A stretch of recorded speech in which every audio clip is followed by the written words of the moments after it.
Hi மக்களே, ரொம்ப நாளாச்சு வீடியோ போட்டு. ஏன் போடலாம் அப்படின்னா காரணம் வந்து வெளிநாடுக்கு வந்துட்டேன். துபாயில் இருக்கிறேன்.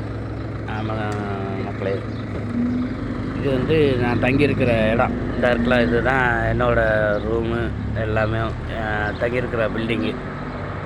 ப்ரோ கேட்ரிங் சொல்லி கேட்ரிங் காலேஜ். ஆமாம் மக்களே, நம்ம 5 நிமிஷத்தில் வேலை கிளம்பிடுறேன். பார்த்துக்கங்க, இது பூராமே லேபர் கேம்பு தான். துபாய் அவுட்டரில் தான் இருக்கிற மக்களே. சரி மக்களே, பார்த்துக்கிட்டீங்களா? பக்கத்தில் டீ கடை, சாப்பாடு, அப்புறம் மதினா மார்க்கெட்டுன்னு சொல்லி இங்கே எல்லாமே இருக்குது. ஓகே மக்களே, எப்பவும் போல் சப்போர்ட் பண்ணுங்கள், லைக் பண்ணுங்கள், ஷேர் பண்ணுங்கள், சப்ஸ்கிரைப் பண்ணுங்கள்.